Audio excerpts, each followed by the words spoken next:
Before you start listening, I wanted to apologize for some of the audio in these episodes. If I had known at the time that I was going to turn this into a podcast, I would have done things differently. Some of the stories might not be in the order they should be, and some of the audio might cut in and out. This is because I had to edit out our private conversations. I'm grateful for the opportunity I had to be able to visit with Janice over the last few years and hear her story. She's an amazing storyteller and has a really neat story to share. I hope you all enjoy it as much as I did. When Dad was growing up, my grandpa they had hundreds of sheep, and they used to summer them up at Schofield's Reservoir up in that strawberry area. And Uncle Alan, who was exactly 10 years younger than Dad, uh, Dad was in charge of him. And Uncle Alan must have been maybe 4 or 5. And so the whole family was staying up there in sheep wagons and tents of his brothers and sisters.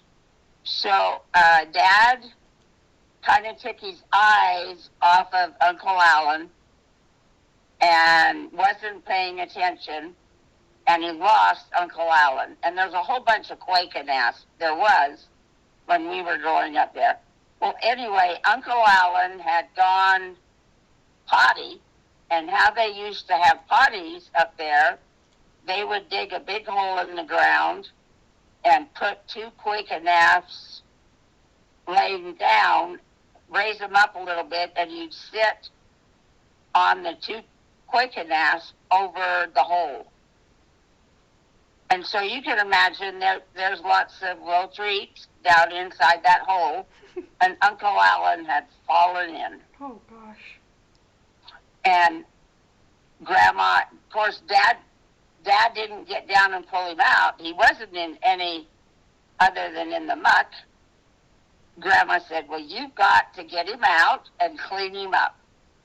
So that was one of the things that I remember him talking about, was having to get down in the outhouse, get Uncle Al out, get him washed up, wash his clothes so he didn't stink.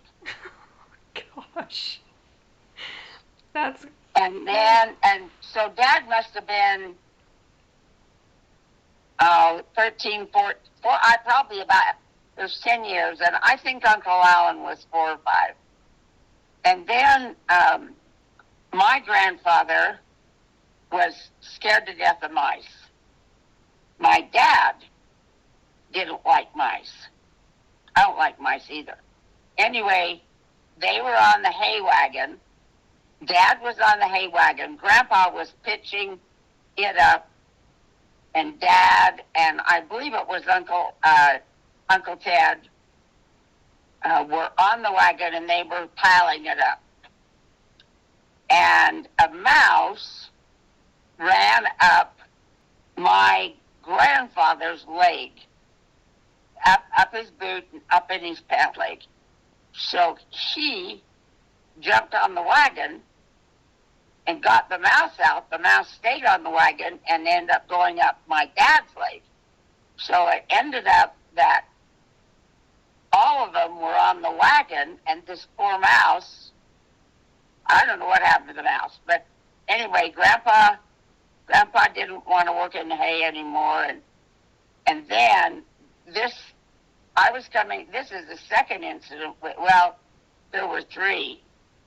The second incident with the mouse was I came home from a date, and Richard had just got home, and Mom and Dad were in bed, but they never went to sleep until we were in the house, and we had curfews. Well, as soon as I came in the front door, they turned on a light, and the kid I was dating had a load of hay on the back of his pickup. So we think that there had to have been a mouse in there. Anyway, when Mom and Dad turned the light on, the mouse ran in their bedroom. Dad spotted it first, and so Mom and Dad were standing on top of the bed. Richard came in. He saw the mouse. He jumped on the bed.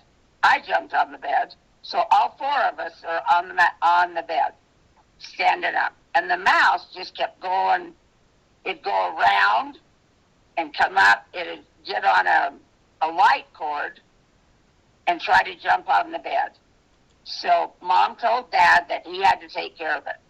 So he puts on his cowboy boots, tucks his pajama bottoms in, and goes and gets the broom. And the rest, Richard and I and Mom are no help. He goes and gets a broom, and he tries to pool stick the mouse, and the mouse just kept jumping around him.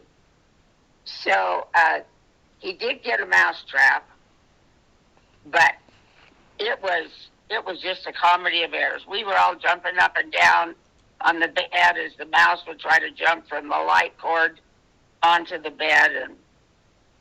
And then the third incident, there was a mouse, and so Dad didn't jump on the fireplace hearth, but he had his cowboy boots on. He was all dressed and tucked his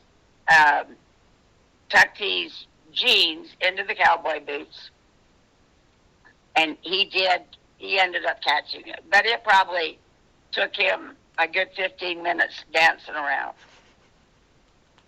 And then the last thing I wanted to tell you, do you remember the iron, ever hearing Mom talk about an iron right? No. Okay, so it was probably 3 foot long, and it was a big roller, and you heated it up, you ironed on it. And so it was one of her prized possessions. And my dad wore a white shirt every day to work. So she ironed all of his shirts on this iron right. And at that time, when we were growing up and in junior high and high school, she ironed all the sheets. Now, you didn't have fitted sheets then. All of our sheets were ironed. And then the pillowcases, even Dad's handkerchiefs. But they were like a treasure for women back then. When you said the sheets that she ironed them, do you remember that she used to mark her sheets down the middle so you could line them up? Oh yeah, she did with a little Sharpie. Yeah, I remember that from. So the sheets and the blankets were perfect. Yeah. Yeah. Yeah, I remember when I would clean her house. That was one of the little funny quirks that I remembered. Oh, that was funny. And that really bugged her if we made our beds and we didn't have them right. That's funny. Was there any stories that you remember, like from like early pioneer days? Was there any stories like that were passed down that you remembered at all? I thought about that. I just remember the Johnsons came from Iceland, and they had already joined the church. But Mom's family, and I don't know where they picked up the hand cart, but they came from Scandinavian countries. But part of her family came across in the hand cart. I don't remember hearing about anyone dying on that trip. Later, it was before you guys, it was before Michelle and your mom, any of them, were married. Anyway, Matt and Jared and Scott got to ride on the hand cart, and your mom and Michelle had to pull them. And so they did it from up, I don't know if it still does, but I believe the parade starts at about Center Street and 9th East or something. Comes down Center Street. So they had to pull it all the way down Center Street and then Main Street down to the end down at 8th North. So my mother she met Dad at the co-op, the grocery store. He had ridden his horse down to get groceries from Mapleton, and she was in there working. That's how they met. And the co-op's at Main Street, and it's either Second North or First North. She and Dad were just extremely honest, right down to the penny. In fact, when she bought Christmas gifts, she and Dad, if Angela had, say, $10.15, and the 15 cents was more than Scott and Michelle and Matt and Jared got, she'd give them the money, like the 15 cents. I remember that. Everything had to be equal. Yeah, she would, I remember having $1 or something taped to one of my presents one time. Yeah. And that was very, very important to her. Yeah. But anyway, she sent Matt and Jared and Scott down to the food liner. They had a wonderful bakery.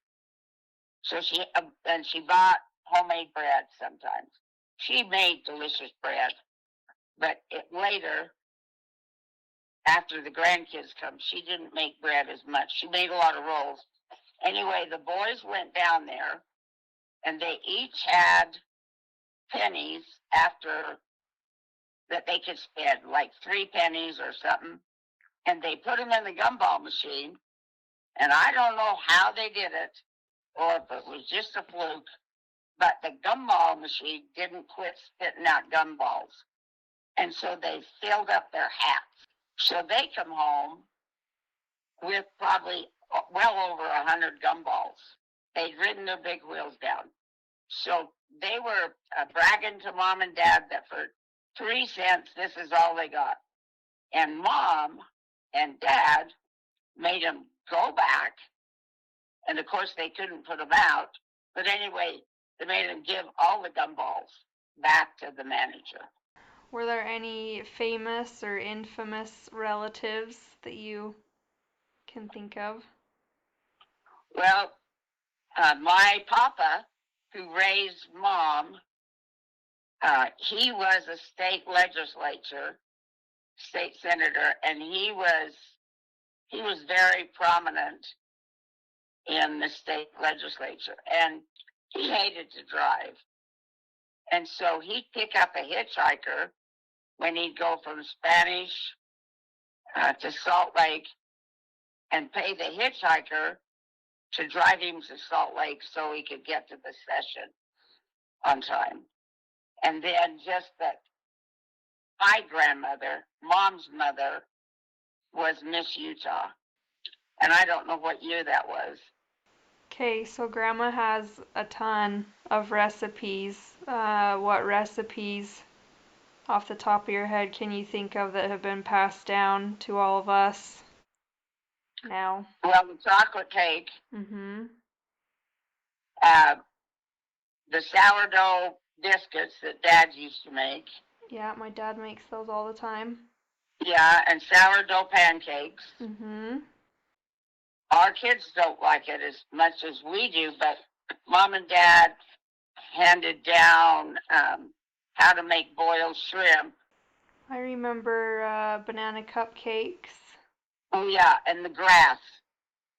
The coconut, she'd dye the grass and put jelly beans. Wow, I forgot about that. Yeah, she always made banana cupcakes, and she'd dye the coconut green, and then she'd put the jelly beans in the center for the eggs. Yeah. She made the best chocolate chip cookies. Uh-huh. And Michelle has tried different recipes, but she can't equal it. She doesn't. She just sticks with Grandma's recipe. Yeah. And I remember, like, there was always cookies, but it wasn't just one kind of cookie. It was chocolate chip, oatmeal raisin, raisin filled, and snickerdoodles. and ginger Ginger snaps. snaps. Yeah. Yeah, she always had those in the freezer. She made delicious banana bread and prune bread. And I use that prune bread. I make that. I haven't made any this year, but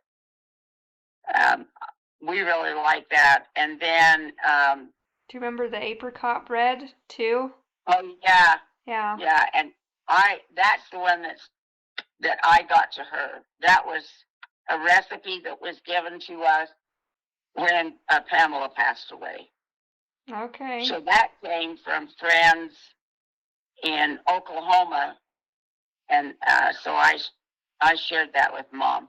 I'm trying to think what else. Like, it's funny because I don't remember her, I guess, making like a big dinner. Like, my memories of her were always the sweets, the cookies, she always had popsicles in the fridge for you, the orange dreamsicles, the breads, the candies. Like, I don't have memories of her making like meals.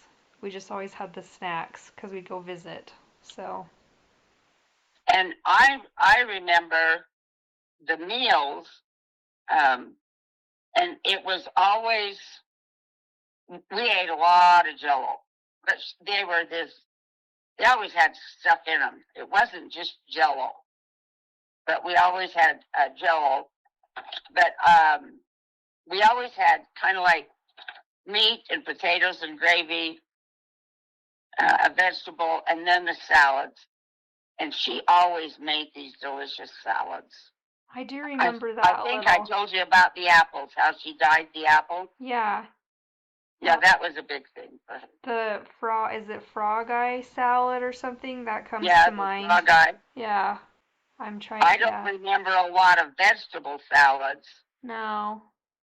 but Yeah. like the Jello, I'll bet we had Jello at least two different kinds a week, and there was always stuff in them. Good. I remember being stationed in Oklahoma. Let's see, who was I pregnant with? No, we just lost Pamela, and Ed and I had 20 people coming for Thanksgiving dinner, and I'd been sick. I didn't feel very good. Well, anyway, I called Mom to make hot rolls, and back then a long distance phone call was pretty cheap, but those rolls cost me around $36 because of all the time I spent on the phone. I finally got the dough made. I got them formed, and they had to raise. And we had a gas stove on base. And I put the dough, all of it formed, on the stove, and there was a vent, and I had the turkey in the oven. And it cooked the bottom of the rolls, so we weren't able to eat them. But I had hepatitis. My skin was yellow. My eyes were yellow. I went to the doctor on Friday. So we had all those people for dinner. And they put me in quarantine in the hospital. And I spent the next 4 weeks with hepatitis contagious. I didn't get to see Michelle or Ed. The doctor, everybody came gloved in. They had to be masked. They'd put my food on the floor, and then I'd have to go get the tray, and then I'd have to triple bag it. So Mother and Dad came down. I got to come home Christmas Eve, but I still had to be in quarantine. And Mom and Dad came down for Christmas. Anyway, they had to have a shot. Hopefully they wouldn't get the hepatitis. And that made Mom really nervous. Oh, Michelle and I went to the commissary. I was clear. The blood work showed I was clear. But Mom didn't want me to go shopping. They were already back in Utah. And when they called me, she said, I don't think you should do that. Well, we had to eat, and Ed was flying all the time, training people to go to Vietnam.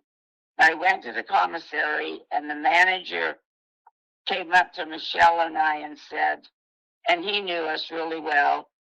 He said, Mrs. Hayhurst, I hate to do you this, but 2 people have come up to me and said that you have a contagious disease and you shouldn't be in the store.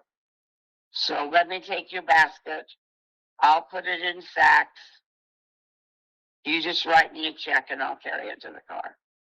So mom, when she found out that, I told you, you shouldn't have gone shopping. So, Oh my gosh, that's terrible to feel like yeah, to be treated like that even. Yeah, it was bad. Oh. But this is funny.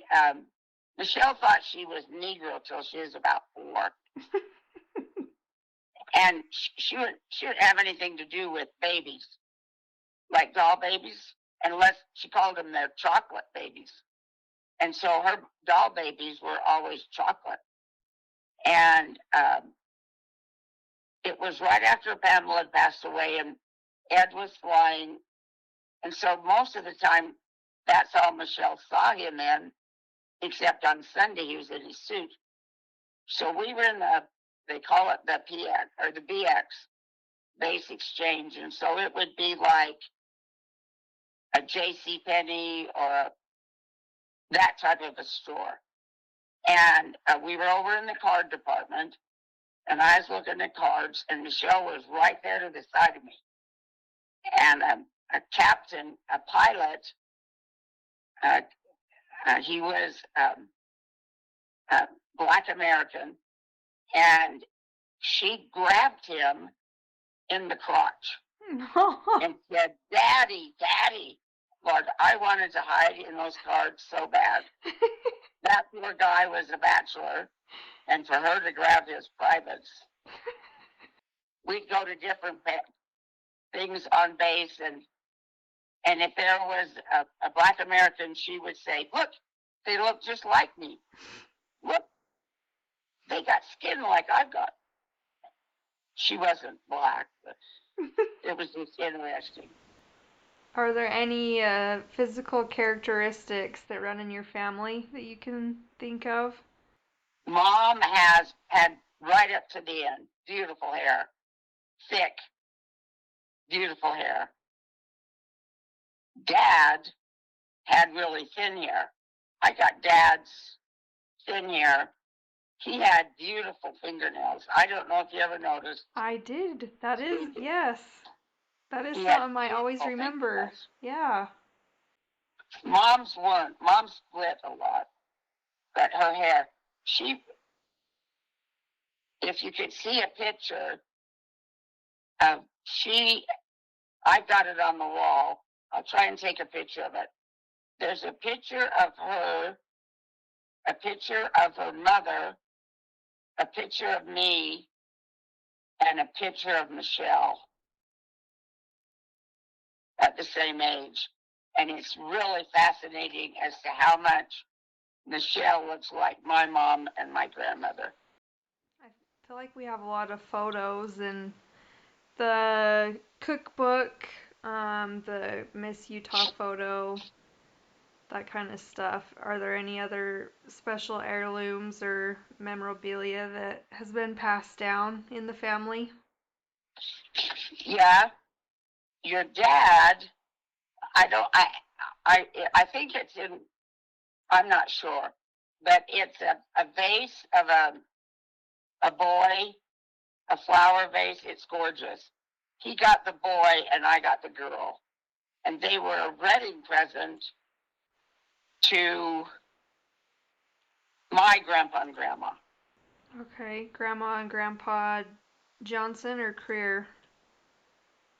McHale. Oh. Oh. Her mother, Mom's mother, and her father. Okay.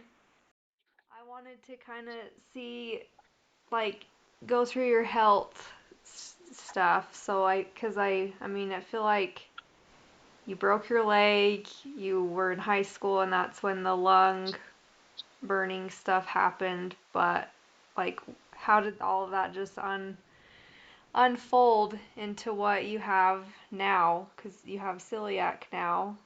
Yeah, I got 10 different autoimmune diseases besides the interstitial lung disease.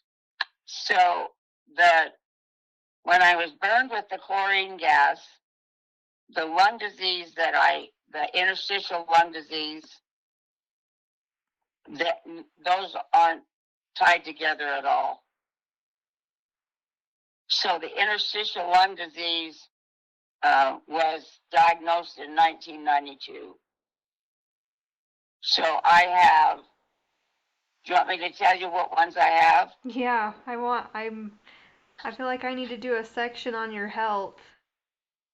So I have multiple sclerosis, lupus, Sjogren's, Sjogren, scleroderma, Raynaud's, acid reflux, celiac, CVID, and they just diagnosed me with pancreatitis.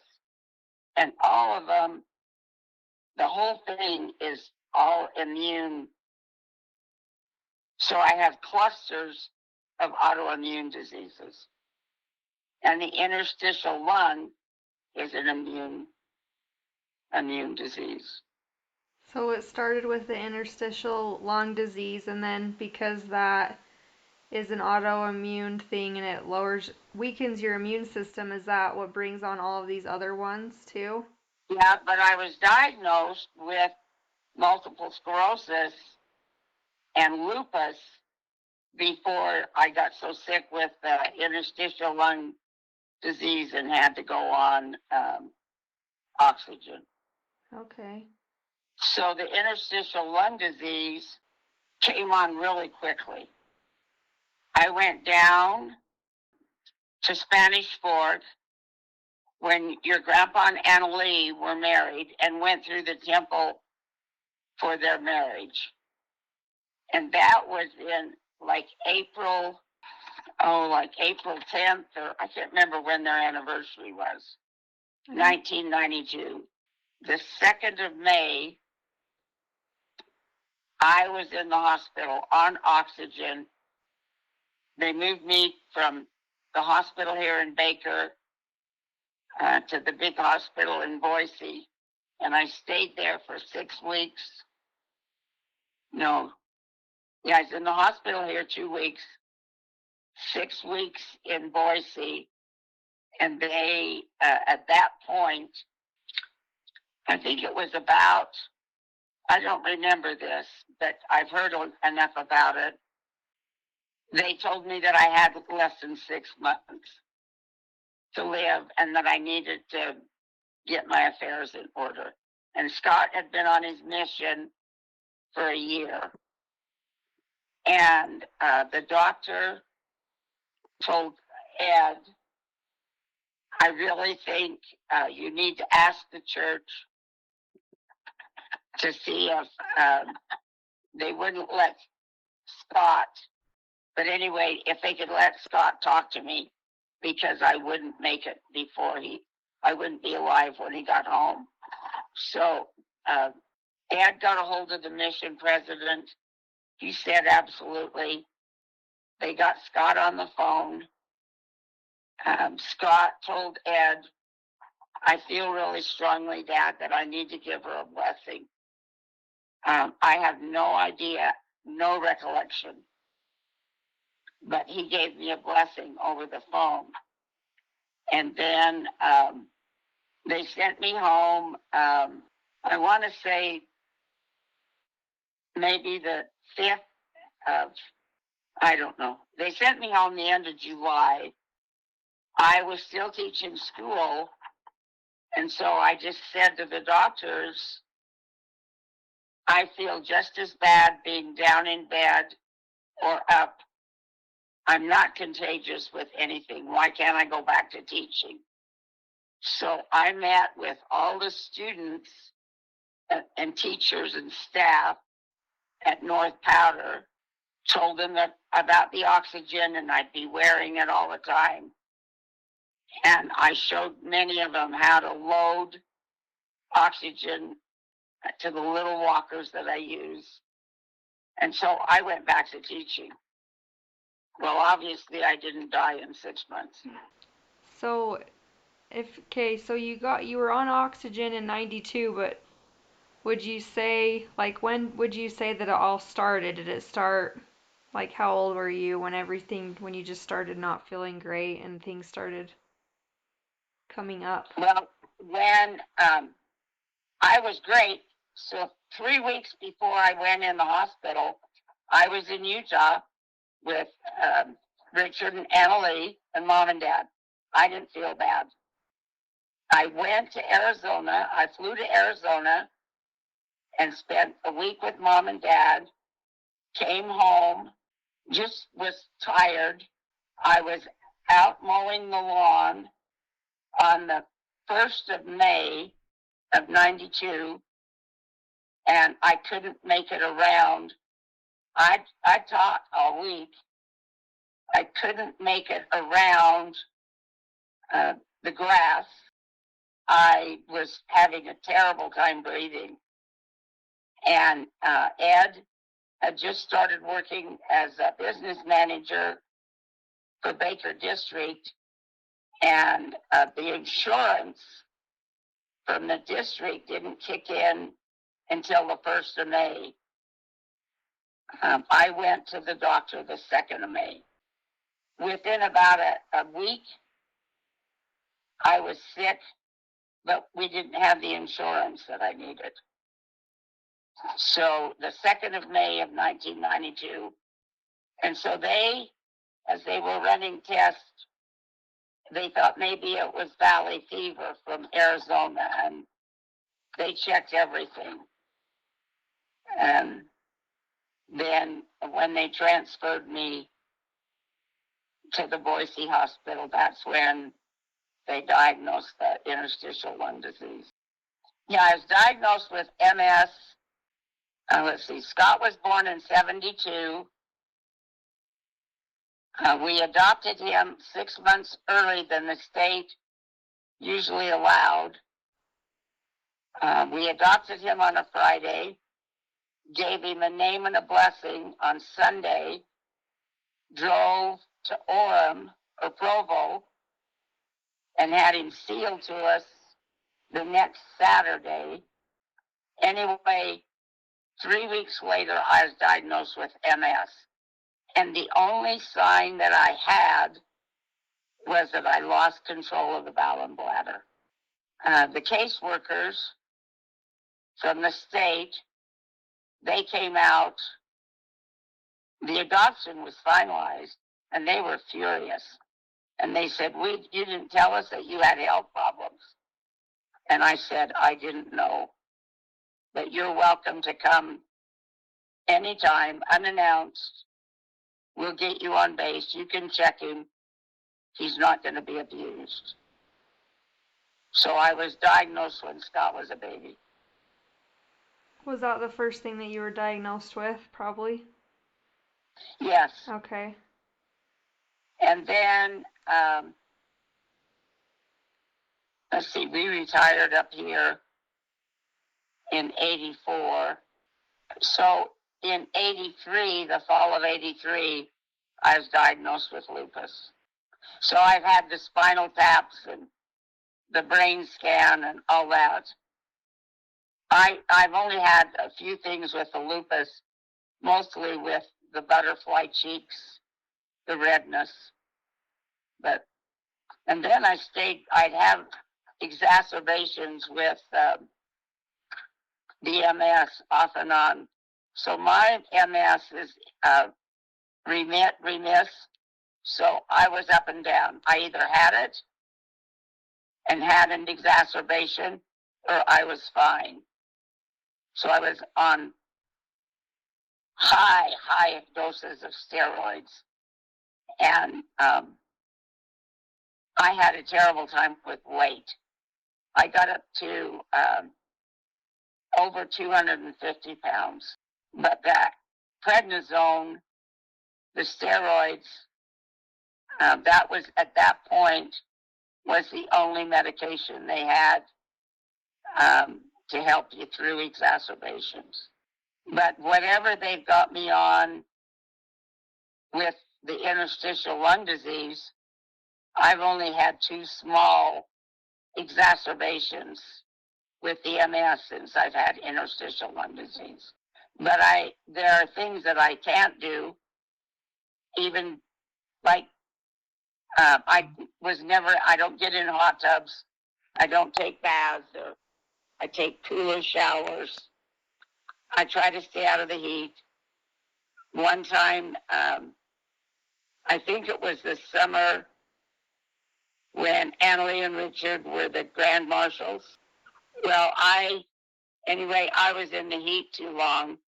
When I got home here, I was dragging my leg, and I had some vision problems.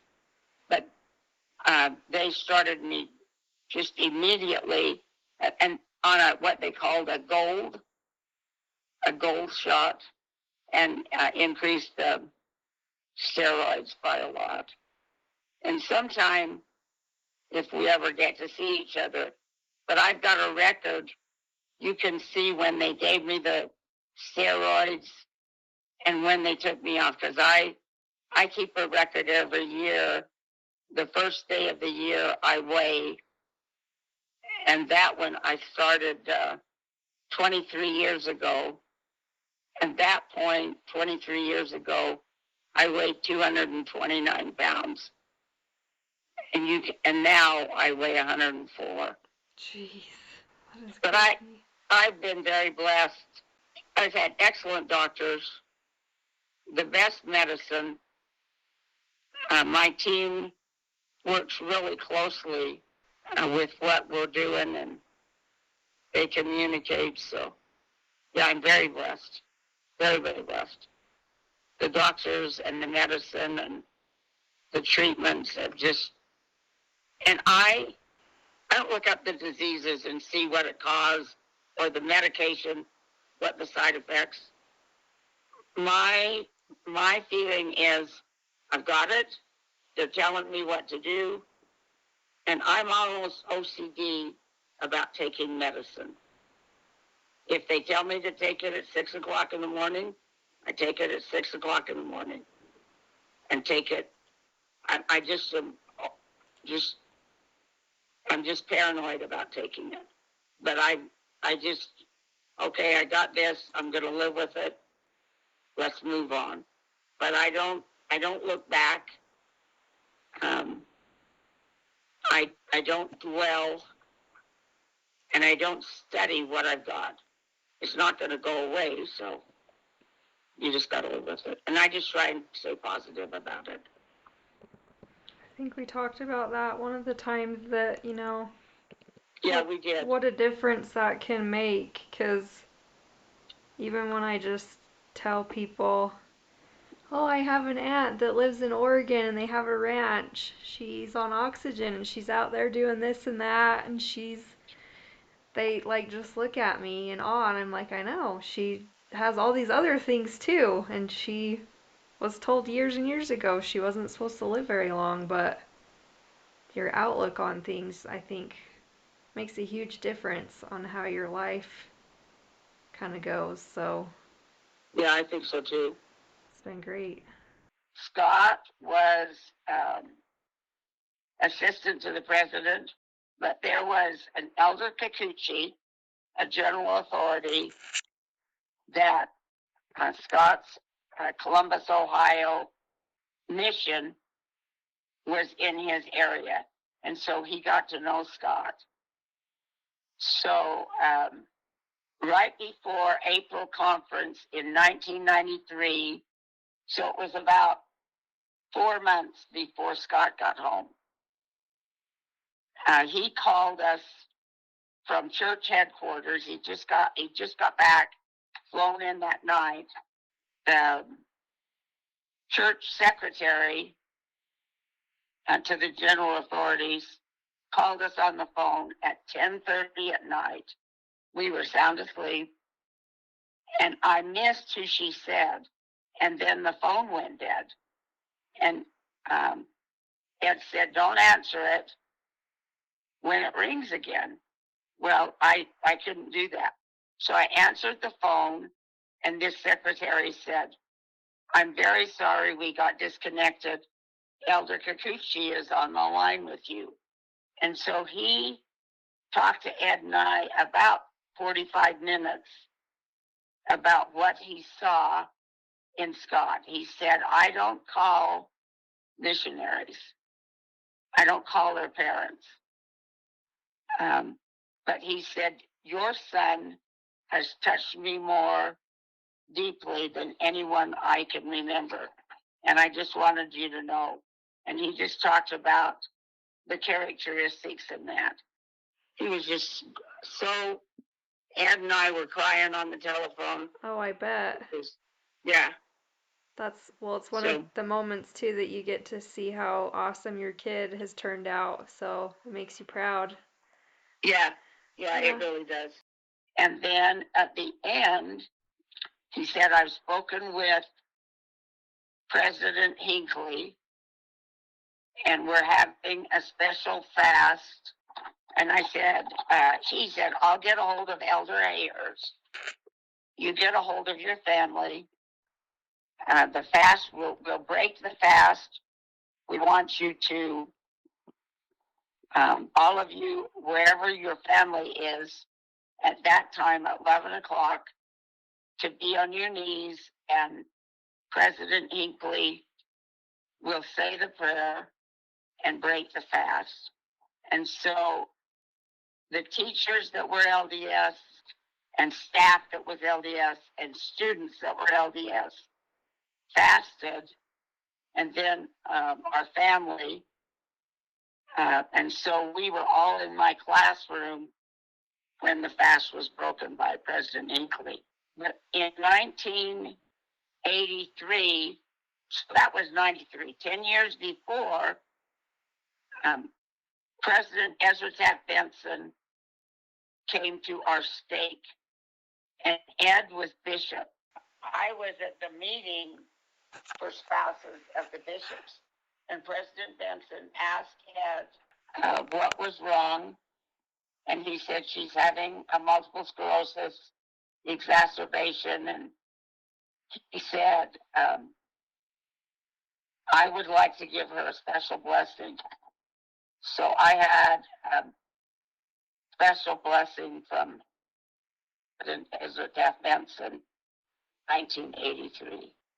That's really cool. Yeah. Very blessed. Yeah. Very, very blessed.